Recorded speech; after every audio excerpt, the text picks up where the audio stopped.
Good morning students. Today teaching for class 10th science. Today about the topic microscope.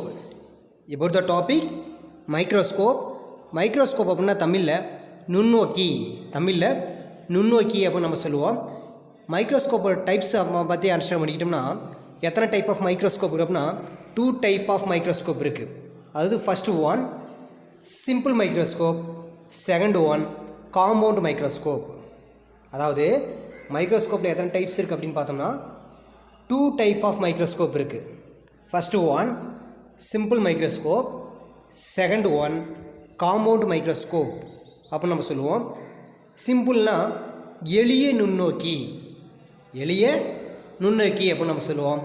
Compound microscope அப்படின்னா கூட்டு நுண்ணோக்கி, கூட்டு நுண்ணோக்கி அப்படின்னு நம்ம சொல்லுவோம். அப்போ டுடே கிளாஸில் நம்ம சிம்பிள் மைக்ரோஸ்கோப் பற்றி மட்டும் அண்டர்ஸ்டாண்ட் பண்ணிக்க போகிறோம். இங்கே மைக்ரோஸ்கோப் அப்படின்னா என்ன அப்படிங்கிறது முதல் ஃபஸ்ட் ஒன் நம்ம அண்டர்ஸ்டாண்ட் பண்ணிக்குவோம். First one, this is N optical instrument. This is N optical instrument. அதாவது கண்ணாடி வடிவத்தால் செய்யப்பட்ட ஒரு பொருள், அதாவது கண்ணாடி சம்பந்தமான பொருட்களால் செய்யப்பட்ட ஒரு கருவி அப்படின்னு சொல்லலாம். ஆப்டிக்கல் இன்ஸ்ட்ருமெண்ட் அப்படின்னாவே அந்த கண் சம்மந்தப்பட்ட, அதாவது கண் சம்மந்தமான ஒரு கருவிகளை தான் நம்ம என்ன சொல்லுவோம், ஆப்டிக்கல் இன்ஸ்ட்ருமெண்ட், லைட் சம்மந்தமானது அப்படின்னு நம்ம சொல்லலாம். ஆப்டிக்கல் இன்ஸ்ட்ருமெண்ட் சொல்லுவோம். This is N optical instrument which helps use to C tiny very small objects, which helps you to see tiny very small objects. Used to see tiny very small object. அப்போ நம்ம இந்த இன்ஸ்ட்ருமெண்ட்டை use பண்ணி, அதாவது மைக்ரோஸ்கோப்பை நம்ம use பண்ணி very very small ஆப்ஜெக்டை measure பண்ணலாம் அப்படின்னு சொல்கிறாங்க. வெரி வெரி ஸ்மால் ஆப்ஜெக்டை நம்ம என்ன பண்ணலாம், அதில் மெஷர் பண்ணலாம் அப்படின்னு சொல்கிறாங்க. Very small objects. It is classified as. அப்போ அதோட வகைகளை பற்றி நம்ம தெரிஞ்சுக்கலாம். First one simple microscope. First one simple microscope, தமிழில் நம்ம எளிய நுண்ணோக்கி அப்போ நம்ம சொல்லுவோம். Second one compound microscope. Second one compound microscope. Compound microscope அப்படின்னா கூட்டு நுண்ணோக்கி அப்போ நம்ம சொல்லுவோம். கூட்டு நுண்ணோக்கி அப்போ நம்ம சொல்லுவோம். Next simple microscope. Simple microscope எளிய நுண்ணோக்கி. இங்கே ஃபஸ்ட் ஒன்று என்ன கொடுத்துருக்காங்க அப்படின்னா, simple microscope has a convex lens of short focal length. Short focal length. The simple microscope has a convex lens of short focal length. அப்போ சிம்பிள் மைக்ரோஸ்கோப்பில் என்ன லென்ஸ் யூஸ் பண்ணுறோம் அப்படின்னா, நம்ம கான்வெக்ஸ் லென்ஸ் யூஸ் பண்ணுறோம். சிம்பிள் மைக்ரோஸ்கோப்பில் நம்ம என்ன லென்ஸ் யூஸ் பண்ணுறோம், கான்வெக்ஸ் லென்ஸ் யூஸ் பண்ணுறோம் அப்படின்னு சொல்கிறாங்க.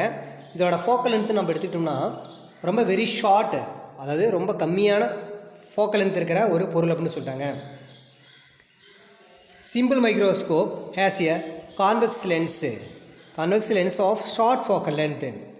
It is held near the eye to get enlarged image of small object.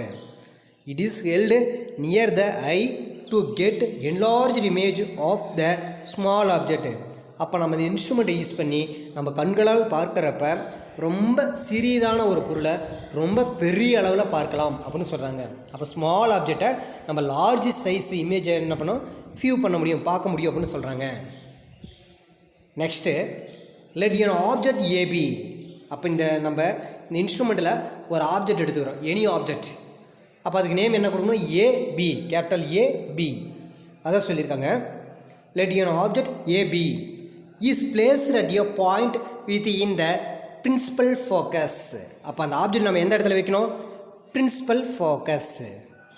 நம்ம ஏதாவது ஒரு ஆப்ஜெக்ட் எடுத்துக்கணும், அந்த ஆப்ஜெக்ட் நம்ம எந்த பிளேஸில் வைக்கணும், பிரின்சிபல் ஃபோக்கஸ் அதில் நம்ம வைக்கணும். பிரின்சிபல் ஃபோக்கஸ்ன்னு சொல்லிட்டாங்க. என்லார்ஜ்டு இமேஜ் தான் ஃபார்ம் ஆகும். பிரின்சிபல் ஃபோக்கஸில் வைக்கணும் ஆப்ஜெக்ட். ஆப்ஜெக்ட் நேம் என்னது, AB. Is placed at a point within principal focus. U less than f. யூங்கிறது இந்த இடத்துல எதை குறிக்கும், இண்டிகேட் பண்ணும் ஆப்ஜெக்ட். எஃப்ங்கிறது எதை குறிக்கும், ஃபோக்கல் லென்த்து. அப்போ u less than f of the convex lens and the observe eye is placed just பிகின் of the convex lens and the observed eye is placed just behind. அப்போ நம்ம கண்களால் பார்க்குறப்ப பின்னாடி இருக்கிற மாதிரி ஒரு தோற்றம் அளிக்கும். இங்கே பிக்சர் கொடுத்துருக்காங்க. ஃபஸ்ட்டு இங்கே பிக்சர் இருக்கிறது இங்கே என்ன லென்ஸ் இருக்குது அப்படின்னா கான்வெக்ஸ் லென்ஸ் இருக்குது. இங்கே இருக்கிற பிக்சர் என்னது லென்ஸு கான்வெக்ஸில் ப்ளூ கலரில் இருக்கிறது கான்வெக்ஸ் லென்ஸு. ஆப்ஜெக்ட் எந்த பிளேஸில் இருக்கிறோம், அதாவது லென்ஸோட சென்டர் பாயிண்ட் ஓக்கும் பிரின்சிபல் ஃபோக்கஸ் எஃப்க்கும் சென்டரில், அதாவது பிரின்சிபல் ஃபோக்கஸ்க்கு எஃப்க்கும் ஆப்டிக்கல் சென்டர் ஓக்கும் சென்ட்ரல் ஆப்ஜெக்ட் வைக்கிறோம். ஆப்ஜெக்ட் நேம் வந்து ஏபி. ஃபஸ்ட்டு ரே ஃபார்ம் ஆகுது. அது லென்ஸோட ஆஃப் லென்ஸ் வரைக்கும் ஸ்ட்ரைட்டாக இருக்குது. ஆஃப் லென்ஸுக்கு அப்புறம் என்னது பெண்ட் ஆகுது. ஆஃப் லென்ஸ் வரைக்கும் ஸ்ட்ரைட்டாக இருக்குது, அடுத்த ஆஃப் லென்ஸுக்கு என்னது பெண்ட் ஆகுது. அப்போ இங்கே என்ன ப்ராசஸ் நடந்திருக்கு, ரீஃப்ராக்ஷன் ப்ராசஸ் நடந்திருக்கு. அதுக்கப்புறம் நெக்ஸ்ட்டு அதே இடத்துல இருந்து இன்னொரு ரே ஃபார்ம் ஆகுது. அது ஆப்டிக்கல் சென்டர் வழியாக பாஸ் ஆகுது. அப்போ அந்த ஃபஸ்ட்டு ரேவும் செகண்ட் ரேவும் டச் ஆகாது. அப்போ டச் ஆனால் தான் என்ன ஃபார்ம் ஆகும், இமேஜ் ஃபார்ம் ஆகும். வேணால் இந்த ரெண்டு ரேவும் என்ன ஆகலை, டச் ஆகலை. அதனால் அங்கே என்ன ஃபார்ம் ஆகாது, இமேஜ் ஃபார்ம் ஆகாது. அப்போ கற்பனையாக நம்ம இமேஜினரி பண்ணி இமேஜ் ஃபார்ம் ஆனால் எப்படி இருக்கும் அப்படின்னு பார்த்தோம்னா, இமேஜ் எந்த சைடு வந்துடும், லென்ஸோட லெஃப்ட் சைடில் இமேஜ் வந்துடும். அதாவது ஆப்ஜெக்ட்டுக்கு லெஃப்ட் சைடில் இமேஜ் இருக்கும். இமேஜோட சைஸ் வந்து பார்த்தோம்னா A' B'. இந்த இடத்துல A' B' தான் நம்ம கம்பேர் பண்ணிக்கணும். B" அந்த பாயிண்ட்டை நம்ம என்ன பண்ணிடணும், ரிமூவ் பண்ணிடணும். அதை நம்ம மெஷர் பண்ண தேவையில்லை, அது எக்ஸ்ட்ரா பாயிண்ட்ஸ் அப்படின்னு நம்ம சொல்லலாம். அதாவது B" அப்படின்னு டாட் லைன் 2 டச் ஆகிற மாதிரி கொடுத்துருப்பாங்க இமேஜ்கிட்ட. அந்த லைன் நமக்கு தேவையில்லை, அதை நம்ம ஒமிட் பண்ணிடலாம். அது எக்ஸ்ட்ரா இது B" தேவையில்லை, நமக்கு இது மட்டும்தான் நம்ம மெஷர் பண்ணால் போதும். A' B'. இமேஜ் அப்படின்னு பார்த்தோம்னா A' B' இது மட்டும் தான் நம்ம எடுத்துக்கணும். அப்போ ஃபஸ்ட்டு பிரின்சிபல் ஆக்சிஸ் அப்படின்னு ஒரு லைன் இருக்குது, அதில் லென்ஸ் இருக்குது. லென்ஸோட சென்டர் பாயிண்ட் பேர் ஆப்டிக்கல் சென்டர். லென்ஸோட லெஃப்ட் சைடில் நம்ம என்ன ஆகிறோம், ஆப்ஜெக்ட் வைக்கிறோம். ஆப்ஜெக்ட்டுக்கு நேம் வந்து கேபிட்டல் B ஆப்ஜெக்டோட நேம். அப்போ ஆப்ஜெக்ட்லேருந்து 2 ரே ஃபார்ம் ஆகுது, 2 கதிர்கள் உருவாகுது. அதில் முதல் கதிர் எதை நோக்கி போகுது, லென்ஸில் பாதி வரைக்கும் நேராக இருக்குது, அடுத்த பாதிக்கு பெண்ட் ஆகி போகுது. அப்போ இங்கே என்ன நடக்குது, ஒளிவிலகல் தன்மை நடக்குது. அதே பொருளில் இருந்து 2வது ரே உருவாகுது. அந்த 2வது கதிர் வந்து எங்கே போகுது, லென்ஸோட சென்டர் பாயிண்ட்டு, அதாவது லென்ஸோட நடுப்பகுதின்னு சொல்லுவோம், ஆப்டிக்கல் சென்டர்னு சொல்லுவோம். அந்த ஆப்டிக்கல் சென்டர் வழியாக அந்த 2வது ரே போகுது. அப்போ அந்த 2 ரேவும் என்னது, ஃபஸ்ட் ரேவும் செகண்ட் ரேவும், அதாவது முதல் ஒளிக்கதிரும் 2வது ஒளிக்கதிரும் 2 என்ன ஆகிறதில்ல அப்படின்னா டச் ஆகாமல் இருக்குது. அதாவது டச் ஆகிறதில்ல, டச்சு ஆனால் தான் என்ன ஃபார்ம் ஆகும், இமேஜ் ஃபார்ம் ஆகும். அதாவது பிம்பம் அப்படிங்கிறது உருவாகும். அதாவது 2 டச் ஆனால் என்ன ஃபார்ம் ஆகும், இமேஜ் ஃபார்ம் ஆகும். பிம்பங்கிறது உருவாகும். 2 டச் ஆகலை, அதனால் அதுலேருந்து என்ன உருவாகாது, பிம்பம் உருவாகாது அப்படிங்கிற நம்ம தெரிஞ்சுக்கலாம். அப்போ இதுக்கு பிம்பம் உருவாகிருந்தால், அதாவது இமேஜினரி பண்ணி கற்பனையாக இதுக்கு பிம்பம் உருவாகிருந்தால் நம்ம எதை சொல்லலாம்னா, எந்த இடத்த நம்ம சொல்லலாம் அப்படின்னா, பொருள் வந்து லென்ஸோட லெஃப்ட் சைடில் என்ன இருக்குது, லென்ஸோட லெஃப்ட் சைடில் பொருள் இருக்குது, ஆப்ஜெக்ட் இருக்குது. ஆப்ஜெக்டோட லெஃப்ட் சைடில் தான் என்ன உருவாகுது, இமேஜ் உருவாகுது, பிம்பம் உருவாகுது. பிம்பத்துக்கு பேர் வந்து A' B'. அந்த இடத்துல B''ங்கிறத நம்ம என்ன பண்ணிடணும், ஒமிட் பண்ணிடணும். அது எக்ஸ்ட்ரா பாயிண்ட், அதை நம்ம ஒமிட் பண்ணிடணும். அப்போ நம்ம சாதா கண்களால் பார்க்குறப்ப அந்த இமேஜோட சைஸ் எப்படி இருக்கும், பெரிதாக தெரியக்கூடிய தன்மையை உருவாக்கும். அதாவது ஒரு மிக சிறிதாக இருக்கிற ஒரு பொருளை நம்ம சிம்பிள் மைக்ரோஸ்கோப் யூஸ் பண்ணி பார்த்தோம்னா அப்போ என்ன யூஸ் ஆகும், பெரிதாக காட்டக்கூடிய தன்மையை உருவாக்கும். எது, சிம்பிள் மைக்ரோஸ்கோப், எளிய நுண்ணோக்கி. அப்போ அதில் இருக்கக்கூடிய லென்ஸ் என்னது, கான்வெக்ஸ் லென்ஸு, குவி லென்ஸ் அப்படின்னு நம்ம சொல்லுவோம்.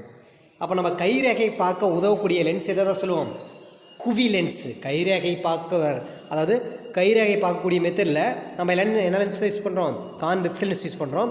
அப்போ நம்ம கைரேகை வந்து ரொம்ப சிறிதாக இருக்கிறத நன்கு பெரிதாக பார்க்கக்கூடிய தன்மை இது உருவாக்குது, குவி லென்ஸ் அப்படிங்கிற கான்வெக்ஸ் லென்ஸ் உருவாகுது.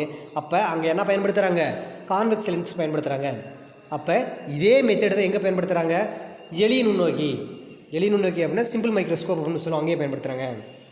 நெக்ஸ்ட்டு நம்ம பிக்சரில் கான்செப்டில் அண்டர்ஸ்டாண்ட் பண்ணிட்டோம். நெக்ஸ்ட்டு இங்கே என்ன கொடுத்துருக்காங்க அப்படின்னா டெஃபினிஷன், அதாவது மேலே கொடுத்துருக்காங்க.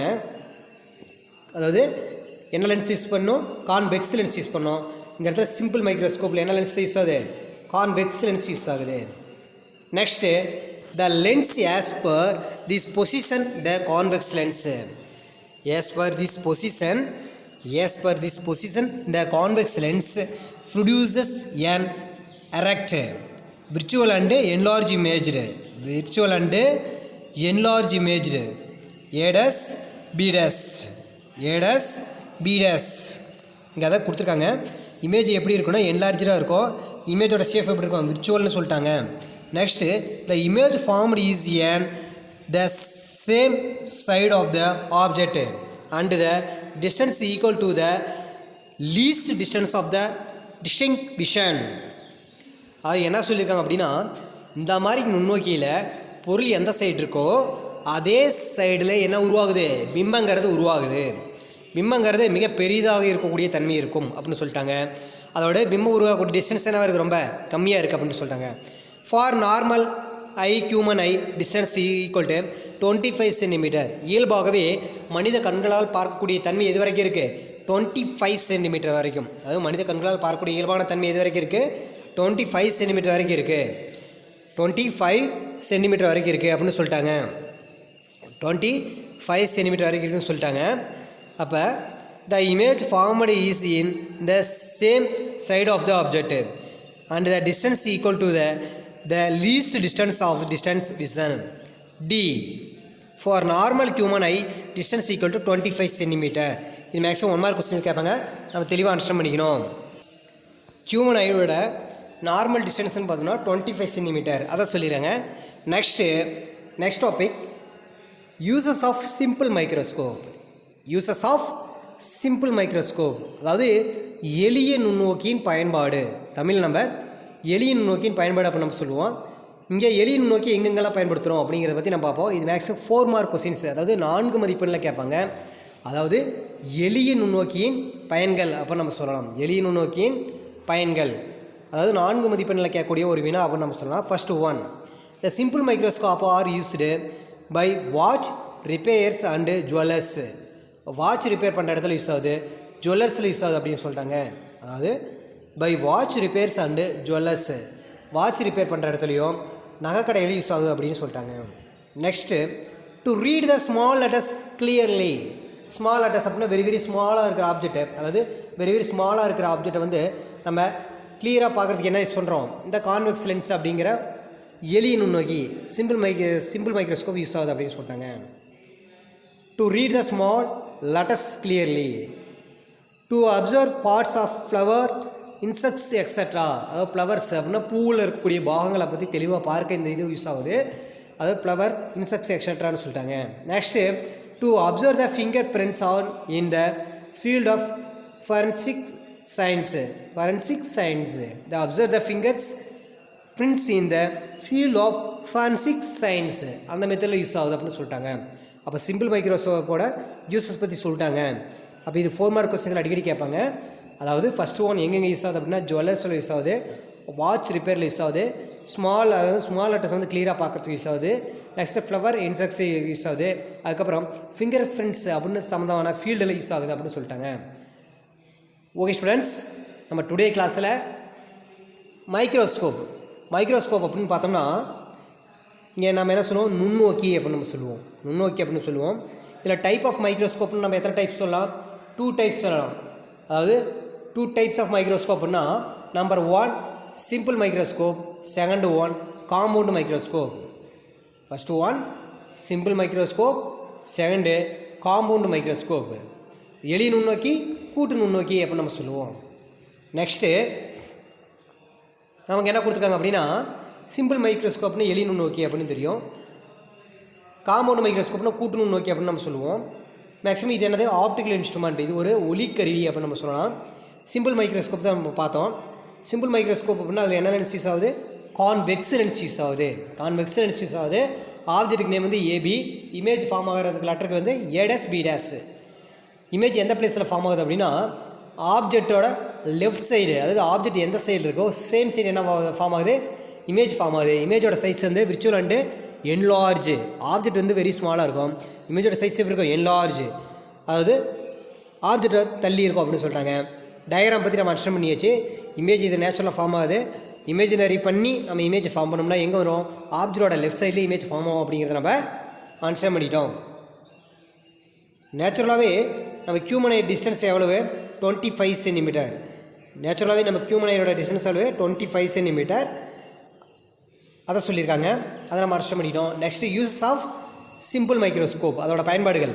வாட்ச் ரிப்பேர் பண்ண யூஸ் ஆகுது. நெக்ஸ்ட்டு ஜுவல்லர்ஸு, அதுக்கப்புறம் ஸ்மால் லெட்டரை பற்றி பார்க்குறதுக்கு, ஃப்ளவர் இன்செக்ட்ஸை பற்றி பார்க்குறதுக்கு, பார்ட்ஸ் பார்க்குறதுக்கு, அதுக்கப்புறம் ஃபிங்கர் பிரிண்ட் ஃபீல்டில் யூஸ் ஆகுது. ஓகே ஸ்டூடெண்ட்ஸ், நம்ம நெக்ஸ்ட் கிளாஸில் நெக்ஸ்ட் டாபிக் பற்றி அண்டர்ஸ்டாண்ட் பண்ணிக்கலாம். Thank you to all.